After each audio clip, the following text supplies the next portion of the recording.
तो अब जो अंबेडकर के समर्थक हैं वो विचार करें कि आप बाबा साहब के संविधान को या बाबा साहब के मूल्यों को नहीं मानते हैं।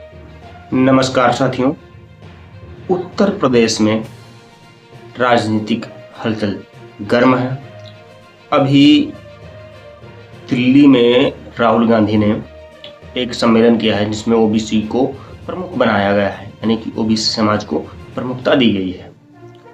उसी पर एक कांग्रेस के नेता उदित राज हैं, उन्होंने राहुल गांधी को दूसरा अंबेडकर बता दिया है, जिसके चलते सियासी गलियारों में हलचल तेज हो गई है।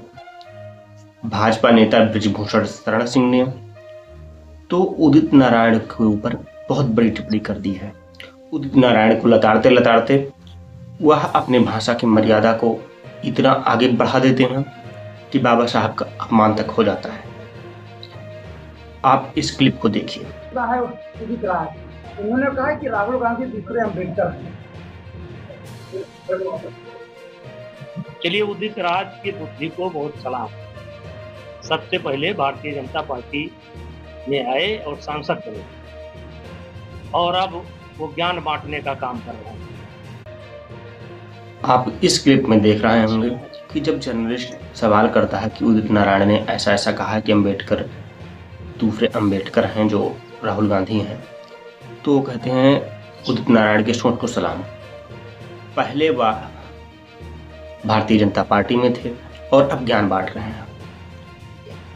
तो सांसद जी को यह जवाब देना चाहिए कि जो भारतीय जनता पार्टी में एक बार चला गया है और भारतीय जनता पार्टी में उसकी नीति नहीं समझ में आई, वह फिर दूसरे पार्टी में चला गया है, तो क्या वह भारत का नागरिक नहीं है?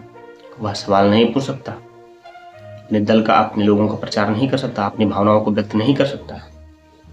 क्या आप यह मान के बैठे हैं कि आपकी जात के जो हैं वो मुख्यमंत्री हैं तो सिर्फ आप ही ज्ञान बांट सकते हैं, बाकी समाज के लोग ज्ञान नहीं बांट सकते? अब अगर राहुल गांधी को अंबेडकर बना रहे हैं तो अब जो अंबेडकर के समर्थक हैं वो विचार करें कि उदित राज की सोच कहां तक। और फिर यह कहते कहते आगे बढ़ जाते हैं कि फिर अब जो बाबा साहब के समर्थक हैं उनको इस बात का संज्ञान लेना चाहिए, वो इस पे विचार करें। तो आपका भी तहे दिल से शुक्रिया, धन्यवाद कि आपने यह मंजूर किया कि आप बाबा साहब के संविधान को या बाबा साहब के मूल्यों को नहीं मानते हैं।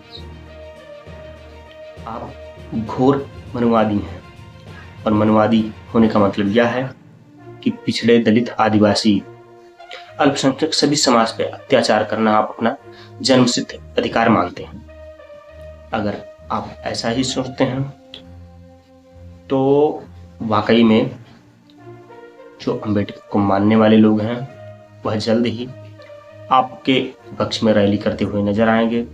उनका स्वाभिमान यदि जागृत होगा तो वह बहुत जल्द एक संगठन, कोई ना कोई संगठन जो अम्बेडकर को मानता है, वह आपके विरुद्ध आंदोलन करने के लिए तैयार होगा। आप भारत में रह के संविधान से चल रहे देश में अम्बेडकर द्वारा लिखित संविधान के दौर में आप अम्बेडकर को ही नहीं मान रहे हैं। यह घोर निंदनीय बात है। बाकी साथियों, आपकी इस विवाद पे क्या राय है? कमेंट बॉक्स खुला हुआ है, कमेंट बॉक्स में जरूर बताइए।